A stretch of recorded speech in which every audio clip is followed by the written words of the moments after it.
नमस्कार, आप देख रहे हैं न्यूज़ 18 बिहार झारखंड और मैं हूं आपके साथ लक्ष्मी। बुलेटिन की शुरुआत करेंगे इस वक्त की सबसे बड़ी खबर से। चिराग पासवान से जुड़ी यह खबर मिल रही है। चिराग पासवान चुनाव लड़ेंगे, विधानसभा चुनाव लड़ेंगे चिराग पासवान। एलजेपीआरवी का यह फैसला है, सामान्य सीट से उतारने का इनको फैसला। चिराग ने पहले ही चुनाव लड़ने के संकेत दिए थे। बार बार चिराग पासवान कह रहे थे केंद्र से ज्यादा वो बिहार को काफी ज्यादा तवज्जो दे रहे थे और उन्होंने हमेशा से कहा है बिहार फर्स्ट, बिहारी फर्स्ट उनकी सोच है और इसी पर वो काम करते हैं। और उन्होंने कहा था कि पार्टी अगर चाहेगी तो विधानसभा चुनाव लड़ेंगे। चिराग पासवान विधानसभा चुनाव लड़ेंगे। अब ये तस्वीर साफ हो चुकी है। एलजेपीआरवी का ये फैसला है, सामान्य सीट से उतारेंगे चिराग पासवान को और इस बार चुनाव लड़ेंगे। विधानसभा चुनाव का एक युवा चेहरा बिहार के लिए और काफी ज्यादा इनका बेस बिहार में बन चुका है। युवा काफी ज्यादा इनको समर्थन देते हैं। दलित वोट बैंक भी इनके पास है और इसका फायदा एनडीए को भी कहीं ना कहीं होगा। एनडीए गठबंधन को फायदा होगा और इसी वजह से चिराग पासवान विधानसभा चुनाव लड़ने वाले हैं। खुद को पीएम मोदी का हनुमान मानते हैं चिराग पासवान। हमारे साथ एलजेपी प्रभारी अरुण जी जुड़ रहे हैं। अरुण जी, देखिए, अरुण भारती जी, चिराग पासवान जो कि काफी दिनों से संकेत दे रहे थे विधानसभा चुनाव लड़ने के और अब ये बिल्कुल साफ हो चुका है, पार्टी का क्या निर्णय है? चिराग पासवान जी हर बार हर अपने मन से बिहार फर्स्ट, बिहारी फर्स्ट की बात करते हैं, विकसित बिहार की बात करते हैं, बिहारियों के लिए काम करने की बात करते हैं। लेकिन अब इसको सार्थक अगर सही मायने में करना हो तो ये आवाज उनकी बिहार के सदन के पटल से उठे। बिहारियों के लिए आवाज उनकी सदन के पटल से उठे। और प्रभारी होने के तौर पर मैं जिस भी जिले में गया हूँ, जिस प्रखंड में बिहार में, जिस पंचायत में, जिस गांव में, जिस गली में, मोहल्ले में, सभी लोगों ने कहा है कि चिराग पासवान जी को बिहार आकर के बिहार की जिम्मेदारी, बड़ी जिम्मेदारी के बारे में विचार करना चाहिए, आना चाहिए। और इसी सिलसिले में अभी आपने पीछे देखा होगा, पार्टी की जब प्रदेश कार्यकारिणी, बिहार प्रदेश कार्यकारिणी की बैठक हुई थी, उसमें एक औपचारिक प्रस्ताव पास करके उनके पास भेजा गया है।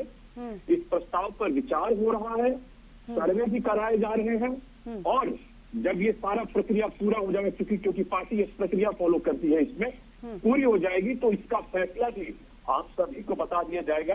साथ ही साथ एक कार्यकर्ताओं की, बड़े वर्ग की मांग है, कार्यकर्ताओं की मांग है कि चिराग पासवान जी इतने बड़े नेता है कि अपने आप को किसी दायरे में सीमित ना करें और इसका सबसे बढ़िया उदाहरण होगा कि वो किसी जनरल सीट से लड़े ताकि वो सर्वमान, सभी वर्ग, सभी समुदाय, सभी समाज के नेता कहे जाए। अच्छा, और मंत्रिमंडल में रहकर ही वो चुनाव लड़ेंगे या फिर छोड़कर चुनाव लड़ेंगे अरुण जी? देखिए, इन सभी बातों का फैसला होना बाकी है। हम लोग बड़ी ही गंभीरता पूर्वक और सीरियस तरीके से इस चीजों को ले रहे हैं, एक एक कदम चल रहे हैं। हमें इस प्रक्रिया को फॉलो करते हुए मुझे लगता है कि थोड़ा समय और लगेगा, लेकिन इस बारे में भी एक गंभीर पिक्चर निकल के अभी आने वाले निकट भविष्य में आ जाएगी। तो कौन से सीट से चुनाव लड़ सकते हैं? देखिए, सीट फाइनल नहीं है, लेकिन ये जरूर मैं कह पाऊंगा कि कार्यकर्ताओं की भावना है और हम लोग भी बड़ी गंभीरता से इस बारे में विचार कर रहे हैं कि अगर चिराग पासवान जी यहाँ आकर चुनाव लड़ते हैं तो उन्हें एक सामान्य वर्ग की सीट से, जरूर सीट से चुनाव लड़ना चाहिए। एक सिटिंग एमपी रहते हुए अरुण जी, असेंबली सीट पे चुनाव लड़ने का सोचना, इस बारे में चिराग पासवान का ये बहुत बड़ा पॉलिटिकल मूव माना जा रहा है। इसे किस तरीके से मतलब देखा जाए?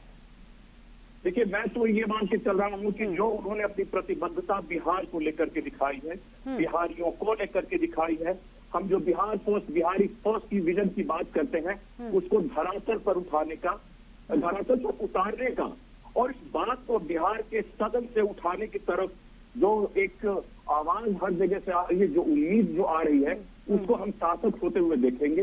ये सारी चीजें अगर सही से हो जाती है तो क्या चिराग पासवान को भी इस बात का अंदेशा है कि इस बिहार में अब युवा चेहरा चिराग पासवान है, उनका काफी वोट बैंक बना हुआ है, तो वो जान रहे हैं कि अगला सीएम चेहरा वो हो सकते हैं?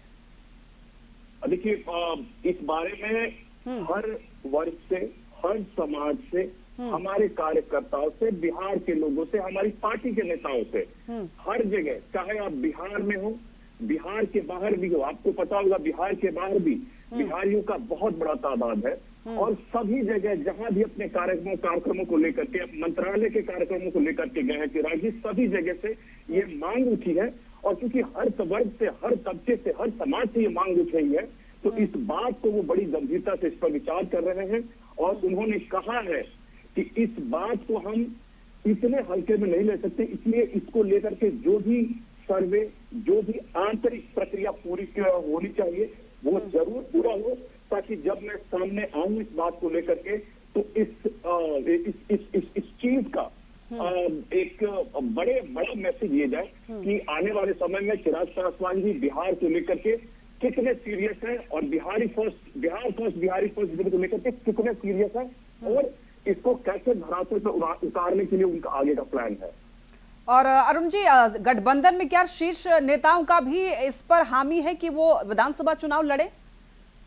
देखिए, बात तो गठबंधन के अंदर तय होगी, मगर एक बात मैं आपको स्पष्ट तौर पे कह पाऊंगा कि जहां भी जिन नेताओं से इस बारे में बातचीत होती है, सभी का कहना है कि चिराग पासवान जी आज के दिन में एनडीए का बिहार में एक बड़ा चेहरा है।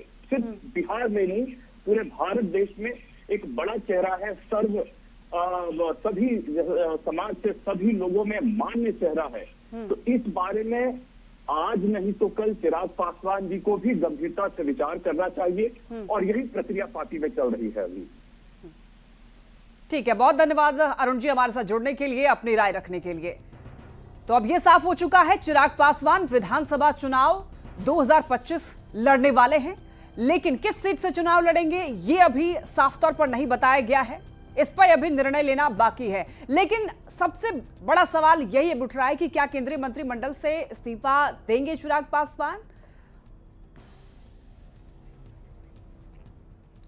और हमारे साथ दिवाकर तिवारी जुड़ रहे हैं, ब्यूरो चीफ झारखंड। दिवाकर जी, अब ये तस्वीर साफ हो चुकी है कि चिराग पासवान विधानसभा का चुनाव लड़ेंगे, लेकिन एक सिटिंग एमपी रहते हुए और असेंबली चुनाव लड़ना, इसका सपना देखना, क्या चिराग पासवान ये समझ रहे हैं कि अगला जो चेहरा वो चिराग पासवान हो सकते हैं, या फिर इसको प्रेशर पॉलिटिक्स की तरह भी देखा जा सकता है? देखो, चिराग पासवान ने जब ये बात जाहिर की थी कि वो सक्रिय भूमिका निभाना चाहते हैं बिहार की राजनीति में, तो ये उसके लिए पार्टी ने जो है स्ट्रेटजी भी उस तरीके से तय की है, और अब ये पृष्ठभूमि तैयार की जा रही है कि चिराग पासवान को नेता के तौर पे प्रोजेक्ट किया जाए। चिराग पासवान भले ही ये बात कह रहे हैं कि नीतीश कुमार ही अगले मुख्यमंत्री होंगे, मुख्यमंत्री के कैंडिडेट जो है एनडीए के नीतीश कुमार हैं, सीएम पद की कोई वैकेंसी बिहार में नहीं है, लेकिन चिराग पासवान खुद को जो है नीतीश कुमार के बाद जो है नेता के तौर पर प्रोजेक्ट करने की कोशिश कर रहे हैं। वो उनकी पार्टी की एक रणनीति है कि 2030 में जब चुनाव हो तो चिराग पासवान जो है सर्वमान्य नेता के तौर पे मुख्यमंत्री के चेहरे हों। तो ऐसे में लगातार जो है उनकी पार्टी धीरे धीरे अपने पत्ते खोल रही है। पहले उन्होंने कहा कि चिराग दिवाकर जी, आपको रोकना चाहूंगी, लौटूंगी आपके पास। हम के राष्ट्रीय अध्यक्ष सुमन जी हमारे साथ जुड़ रहे हैं, संतोष सुमन जी। संतोष जी, क्या कहेंगे आप? चिराग पासवान देखिए अब विधानसभा चुनाव लड़ने के लिए तैयार हैं, गठबंधन में इसको लेकर क्या निर्णय हो चुका है? देखिए, इसकी जानकारी मुझे नहीं है व्यक्तिगत तौर पर। अगर वो बोले हैं तो जाहिर सी बात है कि चुनाव लड़ेंगे, लेकिन ऐसी जानकारी मुझे नहीं है। अगर चुनाव लड़ते हैं तो बिहार में चुनाव लड़ने से अच्छा ही रहेगा, हम समझते हैं एनडीए को फायदा ही होगा। लेकिन जहां भी हैं, जिस कैपेसिटी में है वो काम कर सकते हैं। अगर लोकसभा में भी हैं और माननीय मंत्री भी हैं तो वहां रह के भी बिहार के लिए काम कर सकते हैं, और हर व्यक्ति की जो महत्वाकांक्षा होता है वो उसको पूरा कर सकते हैं। लेकिन उन्होंने अगर इच्छा व्यक्त की है और उन्हें ऐसा लगता है कि मुझे बिहार में चुनाव लड़ना चाहिए, तो अच्छी बात है, हम सब स्वागत करेंगे, इसमें कोई अलग सी बात नहीं है। तो हमारी पार्टी, हम समझते हैं कि उनका ये निजी मामला है और उनके पार्टी का मामला है, तो इस पर हम ज्यादा टिप्पणी नहीं कर सकते। तो क्या मंत्रिमंडल से इस्तीफा देंगे? अब चुनाव यहाँ लड़ेंगे, माननीय विधायक बनेंगे तो निश्चित तौर पर वहाँ से इस्तीफा देना ही होगा। और अगर चुनाव लड़ने का मन बना ही लिए हैं तो उनको इस्तीफा दे करके आना चाहिए, फुल फ्लेज यहाँ काम करना चाहिए, और कहीं से भी चुनाव लड़ें तो ज्यादा मैसेज जाएगा। नहीं तो फिर अगर रिजाइन करके नहीं आते हैं तो लगेगा कि अभी भी दो नाव पर हैं। तो हम समझते हैं कि वो अगर वो मन बनाए तो निश्चित तौर पर पूरी तरह से आएंगे, 100% बिहार में आएंगे और चुनाव लड़ेंगे। और क्या इसका असर, अगर चिराग पासवान लड़ते हैं विधानसभा चुनाव, तो इसका असर सीट शेयरिंग पे पड़ सकता है? हमको नहीं लगता ऐसा, क्योंकि चुनाव लड़ना नहीं लड़ना लोजपा पार्टी है। लोजपा पार्टी एनडीए के घटक दल हैं, उनको क्या मिलना नहीं मिलना, उनके चुनाव लड़ने से कोई फर्क नहीं पड़ता है। अगर वो नहीं भी लड़ेंगे तो जो उनके हिस्से में वो मिलेगा, और लड़ेंगे भी तो उनके हिस्से में मिलेगा।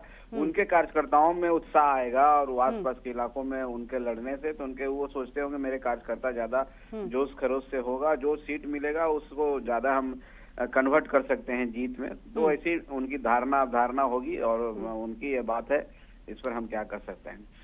तो कितना फायदा हो सकता है गठबंधन को, चिराग पासवान अगर विधानसभा चुनाव लड़ते हैं तो? संतोष जी, देखिए मेरा जो मानना है कि अगर वो भी लड़ते हैं तो वो जितना फायदा उनके कारण होगा ही, और यहाँ लड़ते हैं तो भी होगा। उनके लड़ने से मैं कहा कि उनके पार्टी के कार्यकर्ताओं में एक उत्साह आएगा और वो उत्साह से काम करेंगे और ये सोच के काम करेंगे कि हमारे नेता हमारे साथ चुनाव लड़ रहे हैं। तो हो सकता है कि कुछ फायदा हो उनको, व्यक्तिगत तौर पर पार्टी के सीटों में बढ़ोतरी, 1-2 सीटों में बढ़ोतरी हो। हम समझते हैं इससे ज्यादा कुछ नहीं है।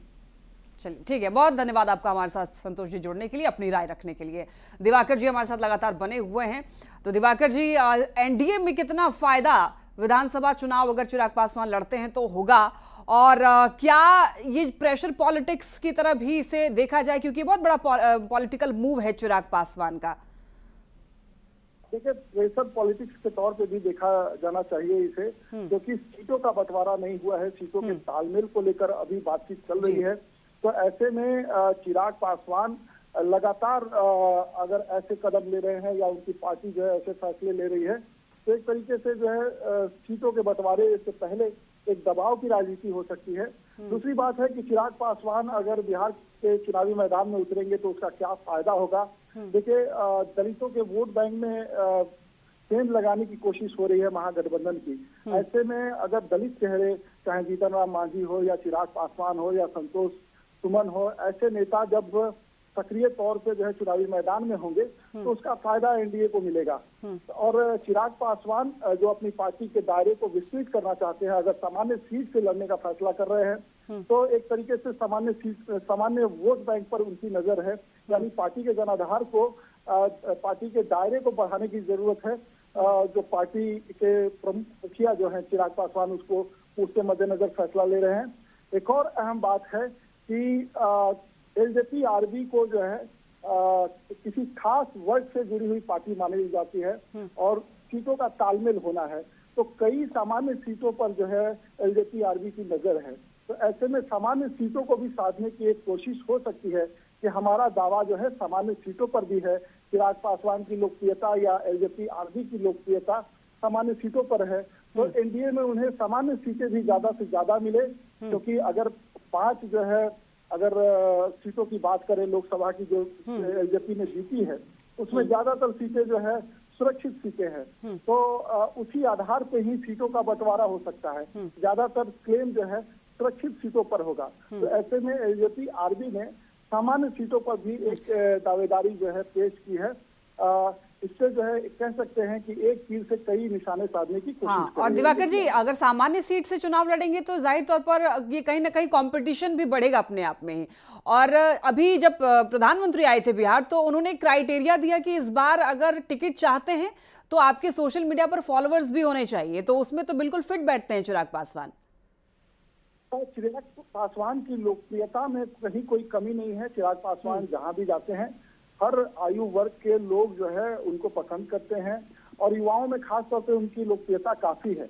लेकिन जब वोट देने की बात होती है तो खास वर्ग के ही आधार पर चिराग पासवान की पार्टी जो है अपना दावा ठोकती है और उनको उसी खास वर्ग से वोट भी मिलते हैं। अगर पिछले विधानसभा चुनाव की बात करें तो 5.66% यानी 6% के करीब वोट जो है चिराग पासवान की पार्टी को मिलता रहा है। ठीक है दिवाकर जी, तो देखिए अब बिहार विधानसभा चुनाव चिराग पासवान लड़ेंगे, इस बात पर मुहर लग चुकी है। बहुत धन्यवाद आपका हमारे साथ जुड़ने के लिए।